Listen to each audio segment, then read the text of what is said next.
Hello students, I am Yogesh Chandra Shukla. I am your biology faculty और आपका बहुत सारा स्वागत है हमारे यूट्यूब चैनल पे।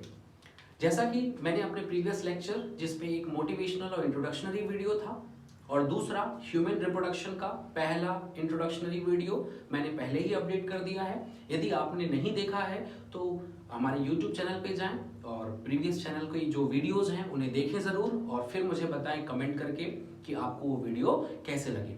जैसा आपका रिस्पॉन्स हो रहेगा उतना ज़्यादा हम अपडेट होते रहेंगे और आपके लिए अच्छी से अच्छी वीडियो बनाते रहेंगे।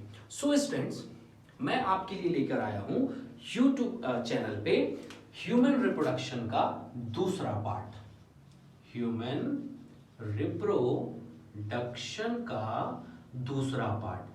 ह्यूमन रिप्रोडक्शन में प्रीवियस लेक्चर में मैंने आपको इंट्रोडक्शनरी वीडियो बनाया था कि ह्यूमन का रिप्रोडक्शन कौन कौन से मोड ऑफ एक्शन को, कौन कौन सी प्रॉपर्टीज को फॉलो करता है। मैंने male reproductive system, female reproductive system, primary और सेकेंडरी में बहुत अच्छा डिफरेंशिएशन किया था मैंने, उसे आप लोग जरूर देखें।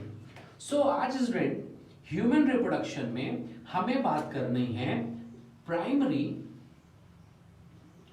सेक्सुअल ऑर्गन्स की और primary sexual organs in male में अपन बात करेंगे कि इनमें प्राइमरी सेक्सुअल ऑर्गन या कंप्लीट मैच्योर डायग्राम जो है वो कैसे बनेगा।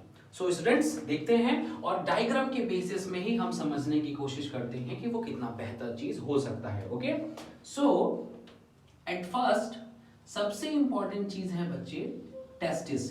देखते रहेंगे डायग्राम पे ही आपको सारी चीजें समझ में आ जाएंगी। ये टेस्टिस का पोर्शन, टेस्टिस के अपर पार्ट में ये एक सिंपल मॉड्यूलर डायग्राम होगा स्टूडेंट्स, जो आप लोगों को हेल्प करेगा पूरे कंप्लीट टॉपिक को समझने में। वो पूरा कंप्लीट टॉपिक आपको इस डायग्राम से पूरी तरह से समझ में आ जाएगा और कौन कौन से क्वेश्चंस इसके ऊपर आ सकते हैं वो सारी बातें मैं आपको इसे में समझाऊंगा।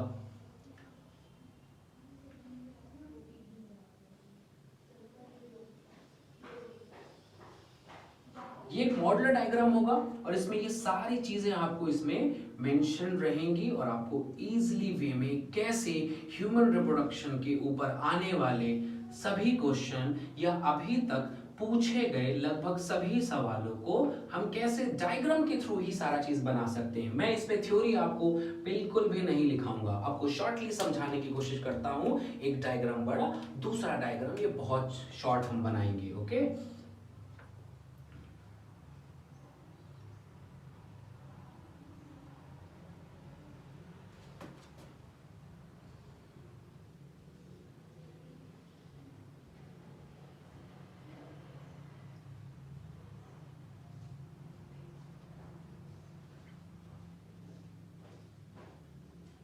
सो स्टूडेंट्स ये कुछ डायग्राम्स हैं जिनके बारे में मैं एक बार डायग्राम बनाने के बाद आपसे बातें करूंगा, याद रखिएगा।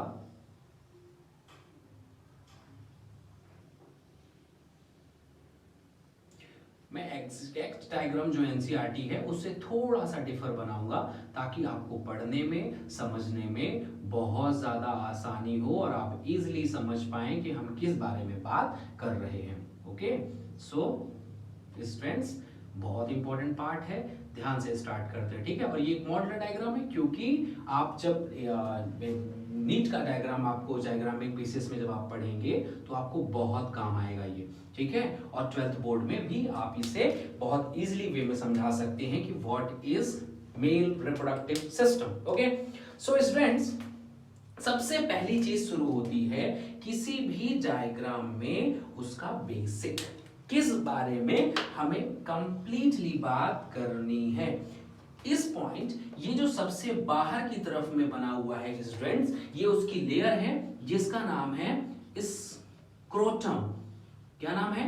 स्क्रोटम। ये वर्ड बिल्कुल ध्यान पे रखेंगे, पहली चीज जो मैं बता रहा हूं ये पॉइंट करूंगा मैं। स्क्रोटम क्या कह सकते हैं स्क्रोटम के बारे में? Scrotum is a pigmented layer.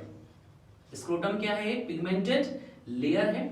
अब कोर्स आप जानते हैं कि पिगमेंटेड मतलब मेलाटोनिन का अमाउंट यहां पर हाई है। पिगमेंटेड होने की वजह से ये टेम्परेचर को लो करता है। कितना 2 to 2.5 डिग्री सेल्सियस लेस कर देता है एज कंपेयर टू बॉडी। हमारी बॉडी से 2 से 3 डिग्री सेल्सियस या 2 to 2.5 डिग्री सेल्सियस टेम्परेचर को कम कर देगा। ये काम है स्क्रोटम का। क्यों कम कर दिया भाई? ये क्वेश्चन इसलिए है क्योंकि ये हेल्प करता है। जितना 2 से 3 डिग्री सेल्सियस जो कम होता है, हेल्प इन स्पर्मेटोजेनेसिस। ये याद रखना, ये वर्ड यहां पे भी स्टार बना के लिख सकते हैं कि ये जो टेम्परेचर कम हुआ है स्पर्मेटोजेनेसिस में, ये बहुत इंपॉर्टेंट रोल प्ले करता है। एग्जैक्टली स्क्रोटम हमें पूरी तरह से पूछे जाने वाले सभी सवालों का हमने सारा जवाब यहां पर लिख दिया है। आप डायग्रामिक बेस पे पॉइंट में भी इसे पढ़ सकते हैं। बच्चे स्क्रोटम और इसके बीच में और कुछ लेयर्स होती है लाइक गोबरकुलम, बट हमें पढ़ने की जरूरत नहीं है। किसी भी टेस्टिस में बच्चे सबसे इंपॉर्टेंट पार्ट, अच्छा मैं दूसरा पार्ट बता रहा हूं आप लोगों को, ये पार्ट है हमारा testis. Testis primary sexual organ है, आप सभी जानते हैं। इन टेस्टिस वाले पार्ट में कुछ ऐसे बॉक्स यहां पे बने हुए रहते हैं। इस टेस्टिस में ईच टेस्टिस आप यहां पे लिखेंगे, each testis have 200 to 250 lobules. क्या होते हैं? 200 से 250 लोब्यूल्स होते हैं, इसके पास लोब्स होते हैं। और ईच लोब्स, आप यहां पे एक वर्ड और लिखेंगे, each lobes have 2 to 3 seminiferous tubule, ये इनके पास में प्रेजेंट रहते हैं। Seminiferous tubule. तो व्हाट इज सेमिनिफेरस ट्यूब्यूल? ये जो बॉक्स बने हुए हैं इन्हें हम कहते हैं सेमिनिफेरस ट्यूब्यूल। क्या काम है बच्चे? बहुत ध्यान से समझिएगा। Is a site of spermatogenesis. यही वो जगह है, गौर से देखिए इस पॉइंट को, यही वो जगह है जहां पर स्पर्म का प्रोडक्शन होता है। आप इस बात को बहुत सिंपल वे में समझ सकते हैं। इस सेमिनिफेरस ट्यूब्यूल में बच्चे, इस सेमिनिफेरस ट्यूब्यूल में इस तरह से कुछ कॉइल्ड पोर्शन होता है जिसके अंदर स्पर्मेटोगोनिया एंड फर्दर बहुत सारी चीजें होती हैं जिसे मैं आपको समझाऊंगा बाद में। ये फोल्डिंग मटेरियल है, ये ही सेमिनिफेरस ट्यूब्यूल है। बहुत सिंपल वे में मैं आपको समझाने की कोशिश करूंगा। मेल रिप्रोडक्टिव सिस्टम, ये सेमिनिफेरस ट्यूब्यूल, मैं जिसे कह रहा हूं सेमिनिफेरस ट्यूब्यूल, ये क्या है? ये जो बॉक्स बने हुए हैं इन्हीं का नाम है सेमिनिफेरस ट्यूब्यूल। ओके, इस सेमिनिफेरस ट्यूब्यूल के आगे एक पतली सी पाइप निकली हुई है। ये पतली सी पाइप इस पोर्शन को आगे जाके एक और पोर्शन जो कंबाइंडली जाके एक साथ जाकर खुलता है, इस पोर्शन पे ले जाकर ओपन कर देता है। ये पोर्शन, ये जिसे हम बना रहे हैं, इस पोर्शन को हम जनरली कहते हैं, मैं यहां पे लिख देता हूं, ये दूसरा पार्ट है जिसका नाम है रेटेटेस्टिस। इसका नाम क्या है? रेटेटेस्टिस। सेमिनिफेरस ट्यूब्यूल और रेटेटेस्टिस के बीच में कुछ पाइप्स होती हैं। ये पाइप जो उन्हें ट्रांसफर की थी, उन पाइप का नाम, तो रेटेटेस्टिस जो है सेकंड पॉइंट है, उससे पहले मतलब ये पॉइंट आ जाएगा आपका थर्ड पॉइंट। सेकंड पॉइंट में यहां पे लिख देता हूं, उस जगह को अपन कहते हैं मतलब ट्यूबुलाई रेक्टी। क्या नाम है इसका? ट्यूबुलाई रेक्टी, याद रखेंगे इसका नाम। ओके, अब ये जो रेटेटेस्टिस है ये ब्रांच्ड होता है, बहुत सारे बॉक्स में बना हुआ रहता है, बुक में अलग अलग तरीके से होता है, हमें सिर्फ समझना है। इस ट्यूबुलाई रेक्टी से पूरी वेसल्स, ऐसी पतली पतली वेसल्स जो है ये ऊपर में आकर ऐसे खुलती है। सिंपल वे में समझिए, ये ऊपर आके ऐसा पूरा में ओपन होती है। इन वेसल्स को, ये जो यहां से रेटेटेस्टिस से ऊपर तक जाके खुलती है, फोर्थ पॉइंट में, इसे ही हम कहते हैं वासा इफरेंसिया। क्या कहते हैं हम इसको? वासा इफ्रेंसिया। मैं इसे फ्लो चार्ट में पूरी तरह से क्लियर करने की कोशिश करूंगा, समझाने की कोशिश करूंगा कि पहले कौन, पहले सेमिनिफेरस ट्यूब्यूल, फिर कौन ट्यूबुलाई रेक्टी, फिर आया रेटेटेस्टिस और रेटेटेस्टिस के बाद वासा इफ्रेंसिया। वासा इफ्रेंसिया जिस जगह पे जाकर ओपन होती है, ये बड़ा सा पार्ट ये कहलाता है एपिडिडाइमस। ठीक है, तो 5th नंबर का पार्ट जो है इसे अपन कहते हैं एपिडिडाइमस। एपिडिडाइमस वो लोकेशन होती है बच्चे जब स्पर्म पहुंचता है यहां पर, तो यहां पर स्टोर होता है। मैं थ्योरी में डिटेल करूंगा बट फिर भी यहां पे ध्यान रखिएगा, एपिडिडाइमस जो है यहां पर स्टोरेज ऑफ स्पर्म होता है। जब स्पर्म का प्रोडक्शन हो जाता है, जब तक वो इजाकुलेट ना हो जाए तब तक के समय में एपिडाइमस में वो स्टोर रहता है। एपिडाइमस के भी 3 पार्ट है बच्चे, एक फर्स्ट लोकेशन, ये सेकंड और ये थर्ड। मैं यहां पर लिख देता हूं फर्स्ट, यहां पर लिख देता हूं सेकंड और यहां पर थर्ड। मैं यहां पे समझा देता हूं। एपिडाइमस के भी यहां पर हम कह सकते हैं, एपिडाइमस के अंदर भी 3 पार्ट होते हैं। जिसे मैंने पहला लिखा है उस पहले का नाम होता है caput epididymis. Okay sorry my mistake, epididymis. ठीक है, दूसरे का नाम होता है कॉर्पस, मिडिल पार्ट, ये एंटीरियर, ये मिडिल पार्ट, और सबसे नीचे वाला पार्ट का नाम होता है कॉर्डा एपिडिडाइमस। ये तीनों को ध्यान पे रखेंगे कि स्पर्म कहां से कहां, एम्स में कई बार क्वेश्चन नीट में आया है और आपको भी मालूम होना चाहिए कि पहला स्पर्म पहुंचा कॉर्पस में, आफ्टर दैट कॉर्पस में, और उसके बाद थर्ड पॉइंट कहलाएगा कॉर्डा।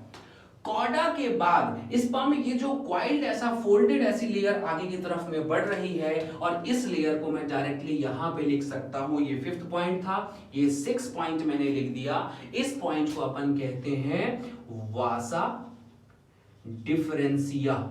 क्या नाम है इसका? वासा डिफरेंसिया या वासा डिफरेंस, दोनों कह सकते हैं आप इसको, वासा इफ्रेंसिया या वासा डिफरेंसिया, सॉरी डिफरेंस या डिफरेंस। तो यहां पर वासा इफ्रेंसिया है और यहां पे वासा डिफरेंसिया है। बहुत सिंपल पार्ट में इस तरह से स्पर्म पूरा घूमता हुआ आगे की तरफ में पहुंचेगा। आगे की तरफ में पहुंचेगा तो एनसीईआरटी के डायग्राम में कई बार बच्चे कंफ्यूज हो जाते हैं कि क्या ये वासा डिफरेंसिया यूरिनरी ब्लैडर जो है उससे होकर जाता है। ये है हमारा यूरिनरी ब्लैडर, इससे होकर जाता है, इसलिए मैंने इसे अलग बनाया है। और कुछ चीजों पे कंफ्यूजन होता है, जैसे कि कुछ प्रोस्टेट ग्लैंड, इसलिए मैंने आपको एक अलग डायग्राम बनाकर यहां पर दिया है। ठीक है, अलग डायग्राम मैंने बना के दिया है कि उसको समझने में आपको बहुत ज्यादा आसानी हो। ठीक है, आप बिल्कुल सिंपल वे में समझ सकते हैं कि वहां पे क्या चीजें होंगी और क्या क्या होना चाहिए। बहुत सिंपल वे में मैं आपको बताने की पूरी कोशिश करूंगा।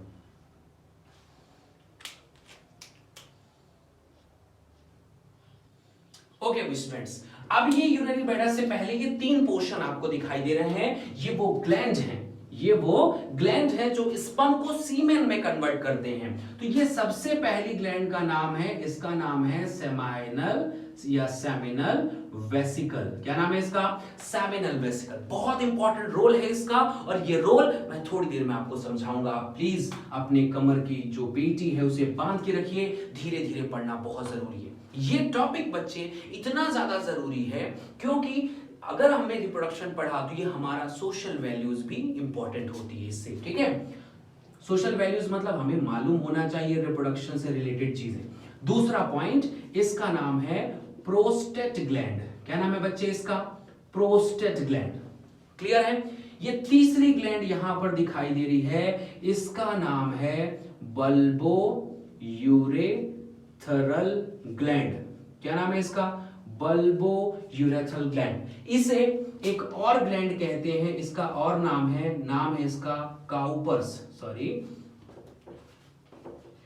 Cowper's gland. ठीक है, ये 2 नाम है इसके, काउपर्स ग्लैंड और दूसरे का नाम क्या है? Bulbo urethral gland. Okay students, ये जो पोर्शन है इस पे बहुत ज्यादा फोकस नहीं करना रहता, लेकिन फिर भी शॉर्टली मैं समझा देता हूं, आप लोग इस पे ज्यादा गौर करने की जरूरत नहीं है, लेकिन फिर भी ये पोर्शन जो है, ये पोर्शन है पेनिस का। ये पेनिस वाला पोर्शन बहुत सिंपल है, कंफ्यूज बिल्कुल नहीं होंगे आप इसमें, ठीक है। 1 मिनट। ये पेनिस वाला पोर्शन है, इसमें से कौन कौन सी चीज अपन को पढ़नी है। पेनिस में सबसे इंपॉर्टेंट चीज, इसका नाम है यूरेथ्रा। ये जो यूरिन को और सीमेन को दोनों को रिलीज करती है, यूरेथ्रा। ओके, इस यूरेथ्रा के बाद ये पेनिस वाला रीजन बच्चे, इसके पास में बहुत ज्यादा अमाउंट पे स्पॉन्जी टिश्यू होते हैं। ये spongy tissue at the time of erection बहुत हेल्प करते हैं। इरेक्शन के टाइम पे इनमें ब्लड फुलफिल हो जाता है और यही इरेक्शन का कारण बनता है। आपको मालूम होगा, शॉर्टली समझा देता हूं मैं, इन स्पॉन्जी टिश्यू में गैप्स होते हैं। उन गैप्स में जो आर्टेरियल ब्लड है वो फुलफिल हो जाता है और वेनस ब्लड बाहर निकल नहीं पाता है, जो हार्मोनल चेंजेस, हार्मोनल कंट्रोल की वजह से ऐसा होता है, जिसकी वजह से इरेक्शन के टाइम पे ये हार्ड सब्सटेंस में कन्वर्ट हो जाता है, हार्ड हो जाता है। At the time of ejaculation, एक बार इजाकुलेशन हो गया उसके बाद वो हार्मोनल कंट्रोल नहीं रह जाते हैं और ये फिर से वापस ब्लड रिलीज हो जाता है और ये इरेक्शन से नॉर्मल कंडीशन में वापस आ जाता है। तो ये स्पॉन्जी टिश्यू है, याद रखिएगा। किसी भी पेनिस का सबसे ऊपर वाला पार्ट, इसे अपन कहते हैं ग्लैंस पेनिस। क्या कहते हैं? Glans penis. ग्लैंस पेनिस के ऊपर यहां पे नॉर्मली कई बार जो है एक लेयर प्रेजेंट रहती है, एक स्किन प्रेजेंट रहती है। इस स्किन का नाम होता है फोर स्किन। फोर स्किन उसकी प्रोटेक्टिव लेयर है। जो ग्लैंस पेनिस, जो बहुत sensitive part, most sensitive part in human body, male में सबसे सेंसिटिव पार्ट होता है, उसके ऊपर एक कवरिंग है जिसका नाम है फोर स्किन। ये फोर स्किन कई मेथोडोलॉजीज में, लाइक मुस्लिम्स में जो होता है, इसी फोर स्किन को कट करके रिलीज कर दिया जाता है, क्योंकि वो उसे इंफेक्शन का या गंदगी का कारण मानते हैं कि वो उसकी वजह से प्रॉब्लम्स होती हैं। ये फोर स्किन हटा दी जाती है। ये वही फोर स्किन है। ये है glans penis, most sensitive part of human male part, और ये ऊपर का ग्लैंस पेनिस है ही उसमें। सो बहुत सिंपल वे में हम लोगों ने एक तरीके से एक टेस्टिस और एक डायग्राम पढ़ लिया। यही टॉपिक रिपीट होके आगे टेस्टिस में कवर हो गया, तो कोई जरूरत नहीं है डबल पार्ट पढ़ने की। आप एक तरफ का भी पढ़ेंगे तो दूसरी तरफ का भी वैसे ही होगा। टेस्टिस दो होते हैं, सभी को मालूम है, ठीक है। तो इन पे लोकेशंस में थोड़ा थोड़ा पॉइंट मैं नंबर लिख देता हूं कि कौन कितने नंबर पे प्रेजेंट है। जैसे टेस्टिस का नंबर 2 है, मतलब ये सारी चीजें डबल होंगी, ठीक है। सेमाइनल वेसाइकल भी बच्चे आपको डायग्राम में दिखाई दे रहा है कि ये पेयर में प्रेजेंट होता है। किसमें पेयर प्रेजेंट होता है? 1 पेयर। सबसे इंपॉर्टेंट प्रोस्टेट ग्लैंड। कई बच्चे डायग्राम को देखने के बाद, या एनसीईआरटी में इसे स्पेशली नहीं लिखा गया है, इसलिए बच्चे कंफ्यूज होते हैं। प्रोस्टेट ग्लैंड हमेशा एक सिंगल नंबर पर होगी, हमेशा एक सिंगल नंबर पे होगी। प्रोस्टेट हमेशा एक ग्लैंड रहती है। सेकेंड पार्ट, ये जो बल्बोइरेथ्रल ग्लैंड है, ये भी सिंगल 1 पेयर में होती है, मतलब इनकी भी संख्या कितनी होती है? 2 होती है। होप सो स्टूडेंट, आपको ये डायग्राम बहुत सिंपल वे में, बहुत आसानी से ये चीज आपको समझ में आ गई होगी कि किस तरह से ये चीजें हमें पढ़नी है और किन चीजों को समझना है। मैं आपको फ्लो चार्ट के थ्रू समझाता हूं कि स्पर्म बनने के बाद कहां से कहां जाता होगा, तो आपको ये डायग्राम बहुत आसानी से समझ में आ जाएगा। So concentrate on topic. यहां पर देखिए, सबसे ज्यादा जरूरी चीज है कि भाई स्पर्म बना सेमिनी फेरस ट्यूब्यूल में, सेमिनिफेरस ट्यूब्यूल में बना। और सेमिनिफेरस ट्यूब्यूल में बनने के बाद स्पर्म जो है वो बाहर रिलीज होता है, वो पहुंचा ट्यूब्यूलाई रेक्टी में। कहां से पहुंचा, कब पहुंचा, क्या कारण थे उसके, वो बहुत सारी पार्ट है। Second point, tubuli recti. इसके बाद पहुंचा बच्चे जिसको अपन कहते हैं रेटेटेस्टिस। एग्जाम्पल है बच्चे, ये इंपॉर्टेंट है, पूछा गया है कई बार एग्जाम्पल पे। रेटेटेस्टिस, रेटेटेस्टिस के बाद उसका लोकेशन पहुंचता है वासा इफ्रेंसिया में। किसमें पहुंचा? वासा इफ्रेंसिया। वासा इफ्रेंसिया से ने उसे पहुंचा दिया कॉपुट एपिडिडाइमस में, पहुंचा दिया कॉपुट के बाद वो पहुंचा कॉर्पस में, कॉर्पस से पहुंचा कॉडा में, और कॉडा एपिडाइमस के बाद अब वो पहुंचता है वासा डिफरेंशिया में। कहां पे पहुंचा? वासा डिफरेंशिया। यहां तक पहुंचते हुआ स्पर्म सिर्फ और सिर्फ स्पर्म ही होता है। वो स्पर्मेटोजोआ, वो सब बातें मैं आपको डिफरेंस बाद में करूंगा, समझाऊंगा आपको। वासा डिफरेंशिया यहां तक पहुंचा। इसके बाद बच्चे अलग अलग ग्लैंड अलग अलग समय में इनसे मिलती है।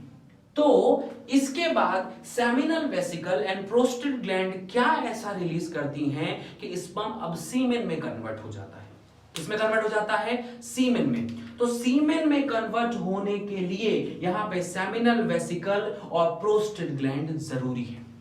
ठीक है, हम उनके बारे में लेक्चर में डिटेल में पढ़ेंगे। मैं एक बार जल्दी से आपको फिर से इनका एक ओवरव्यू समझा देता हूं। बहुत जरूरी पॉइंट है बच्चे, अपने दिमाग की खिड़की खोल के सुनिए मेरी बातों को।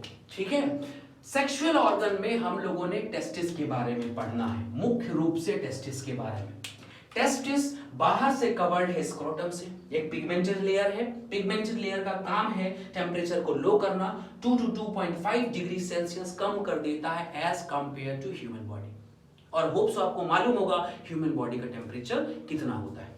ह्यूमन बॉडी का टेम्परेचर कितना होता है? उससे 2 से 2.5 डिग्री सेल्सियस कम कर लीजिए। 37 हमारा होता है, कम कर लीजिए। समझदार हैं आप लोग। स्क्रोटम के बाद यहां पे एक इनको अटैच करने वाला पार्ट गुबर्नाकुलम होता है, पढ़ने की जरूरत नहीं है। ये जो टेस्टिस वाला पार्ट है बच्चे, इसके अंदर ऐसे लोब्यूल्स बने हुए रहते हैं। तो each testis have 200 to 250 lobes, that's why lobules कहते हैं हम इसको। इन लोब्यूल्स के अंदर, हर लोब के अंदर 2 से 3 सेमिनिफेरस ट्यूब्यूल होते हैं। आप इस बात को यहीं पे रट के खोल के पी जाइए कि ये पार्ट जो है साइट ऑफ स्पर्मेटोजेनेसिस, यही वो जगह है, गौर से देखिए इस पॉइंट को, यही वो जगह है जो स्पर्म के प्रोडक्शन के लिए जिम्मेदार है। कब, कहां, कैसे, कौन सी चीजों का इंपैक्ट है वो हम फर्दर पढ़ेंगे। सेमिनिफेरस ट्यूब्यूल के बाद एक पतली सी पाइप जो आगे की तरफ बढ़ेगी, उसका नाम है ट्यूबुलाई रेक्टी। क्या नाम है? ट्यूबुलाई रेक्टी, जैसा कि वो फ्लो चार्ट में भी दिखा हुआ है। ट्यूबुलाई रेक्टी से स्पर्म होता हुआ पहुंचेगा आपके रेटेटेस्टिस में। कहां पहुंचेगा? रेटेटेस्टिस में। रेटेटेस्टिस के बाद यहां से कुछ लेयर्स पूरे स्पर्म को, वेसल्स ले जाकर एपिडाइमस में पहुंचाएंगी और इस पार्ट का नाम कहलाएगा वासा डिफरेंशिया। यहां तक का लोकेशन बच्चे टेस्टिस के अंदर है। आप इस बात को ध्यान पे रखना, ये लोकेशन यहां तक, वासा डिफरेंशिया तक, ये इंट्रा टेस्टिकुलर है। क्या है? इंट्रा टेस्टिकुलर ऑर्गन है टेस्टिस के अंदर। जब आप एमबीबीएस में पहुंचेंगे और उसके बाद जब आप इसका सेक्शन करेंगे, देखेंगे, जब आप रियलिटी में इसे आप पाएंगे, तो आप पाएंगे कि ये एक टेस्टिस है और टेस्टिस के ऊपर वाला पार्ट ऐसा थोड़ा सा दिखाई देगा, ये वाला पार्ट है एपिडाइमस। तो टेस्टिस के अंदर वो है इंट्रा टेस्टिकुलर और टेस्टिस के बाहर वो है एक्स्ट्रा टेस्टिकुलर। सो आप यहां पर ध्यान रखेंगे कि वासा डिफरेंशिया, ट्यूबुलाई रेक्टी, रेटेटेस्टिस, ये सारी चीजें, नॉट स्क्रोटम, ये सारी चीजें जो है आपके इंट्रा टेस्टिकुलर है। कहां तक है? इंट्रा टेस्टिकुलर, टेस्टिकुलर के अंदर। दूसरी चीज, इसके बाद शुरू हुआ बच्चे एपिडाइमस, और एपिडाइमस के 3 part, caput, corpus, cauda. Caput, corpus, cauda, ये जो पार्ट है टेस्टिस के बाहर है, इसलिए हम इसे एक्स्ट्रा टेस्टिकुलर कहेंगे। इनके ऊपर क्वेश्चंस आएगा, ये बात ध्यान पे रखना बच्चे यहां पे, ठीक है। ये वर्ड आता है एक्स्ट्रा टेस्टिकुलर अपरेटस है ये, और ये तीनों इंट्रा टेस्टिकुलर है। ये क्या है? Intra testicular. ये आपको नीट में बहुत हेल्प करेंगे और 12th में तो करेंगे ही। इसके बाद ये अगला पोर्शन, ये मैंने पहले बताया, ये स्टोरेज ऑफ स्पर्म है। जब तक स्पर्म रिलीज नहीं होता, यहां पर स्टोर होता रहता है। इसके बाद जब स्पर्म को रिलीज करने की समय आई, तो यहां से रिलीज करते हुए ऐसा घूमता हुआ पूरा वासा, किससे, क्या कहा मैंने आप लोगों को? वासा डिफरेंशिया। क्या कहा मैंने? वासा डिफरेंशिया से होता हुआ ये आगे की तरफ बढ़ेगा। वासा डिफरेंशिया से होता हुआ स्पर्म सबसे पहले मिलेगा सेमिनल वेसिकल से, और उसके लिक्विड से मिलेगा। क्या क्या रिलीज करता है हम बताएंगे। सेमिनल वेसिकल से मिलने के बाद ये आगे पहुंचा प्रोस्टेट ग्लैंड के केमिकल से मिलेगा। प्रोस्टेट ग्लैंड क्या मिला देता है उसमें, हम पढ़ेंगे। और इन दोनों को मिलाने के बाद अब स्पर्म गेट कन्वर्टेड इनटू सीमेन। स्पर्म अब किस में कन्वर्ट हो गया? सीमेन में। इसलिए जो रिलीज होता है बच्चे, वो स्पर्म रिलीज नहीं होता, जो रिलीज होता है वो है सीमेन। और सीमेन में क्या क्या है? वो सेमाइनल वेसिकल पे डिपेंड करेगा, वो प्रोस्टेट ग्लैंड पे डिपेंड करेगा। इसके बाद तीसरी ग्लैंड का नाम है बल्बोयूरेथ्रल ग्लैंड। ये भी बल्बोयूरेथ्रल ग्लैंड जो है, ये भी लोकेशन पे 3 ग्लैंड टोटल हमको पढ़नी है। इनके फंक्शन, इनका प्रॉपर वे का मतलब मैकेनिज्म, क्या काम करते हैं, वो हमको पढ़ना है। अगला पार्ट, इसके बाद ये पेनिस वाला पार्ट शुरू होता है। और पेनिस वाले पार्ट में यहाँ पे स्पॉन्जी टिश्यू है। कौन सा टिश्यू है? स्पॉन्जी टिश्यू है। ये इरेक्शन में हेल्प करते हैं। ये यूरेथ्रा वाला पार्ट है। ये यूरेथ्रा के बाद वाला पार्ट यहाँ पे फोर स्किन है। क्या है बच्चे? फोर स्किन, जो कवर करता है ग्लैंस पेनिस को। ये स्किन पूरा यहां से पूरा पोर्शन पे रहेगी, ये पोर्शन इसे हेल्प करेगा फोर स्किन कवर करने पे, ठीक है। बट नॉर्मल टाइम पे ये क्या है? यूरिन को रोकता है, या बहुत सारे ऐसे कारण होते हैं जिसकी वजह से इसे हटा देना चाहिए। फोर स्किन जो है वो थोड़ा सा हाइजेनिक नहीं माना जाता है, ठीक है। ऊपर वाला पार्ट है ग्लैंस पेनिस, और ग्लैंस पेनिस वो सबसे सेंसिटिव पार्ट है। और इसमें है यूरेथ्रा वाला ओपनिंग। ये ओपनिंग ओरिफिस जो है, ये पूरी चीजों को, पेनिस से और यूरिन को और उसके अलावा आपके सीमेन को भी रिलीज करने के लिए रिस्पॉन्सिबल है। फिर मैंने आपको इनके नंबर्स को बताया कि सेमाइनल वेसिकल का 2 नंबर है, प्रोस्टेट ग्लैंड सिंगल नंबर पे है, बल्बोयूरेथ्रल ग्लैंड का पेयर 1 पेयर पे है। इनका लोकेशन मैंने बताया, स्पर्म का इनसाइड से आउटसाइड जाने का क्या सीक्वेंस होगा। सबसे पहले seminiferous tubule, after that tubuli recti, उसके बाद रेडिडेस्टिस, उसके बाद वासाई फ्रेंसिया, उसके बाद कॉर्पोटिपिडाइमस, उसके बाद कॉर्पस, उसके बाद कॉर्डा, उसके बाद वासाई फ्रेंसिया। और फिर उसके बाद ये ग्लैंड से मिलेंगे, सीमेन कन्वर्ट होंगे और बाद में सीमेन रिलीज होगा। सो होप सो स्टूडेंट आपको मेरा ये टॉपिक बहुत आसानी से क्लियर होगा। यदि आपको मेरा ये वीडियो अच्छा लगा so please hit like button, comment करें और मुझे बताएं कि आपको ये वीडियो कैसा लगा और आप इससे और क्या मतलब और कौन से टॉपिक पे ज्यादा वीडियोस चाहते हैं, कैसे आप पढ़ना चाहते हैं, कौन सी चीजें आपको ज्यादा कंफ्यूज करती हैं। सो हम उनके ऊपर जल्दी से जल्दी वीडियो बनाने की कोशिश करेंगे। So thank you so much student.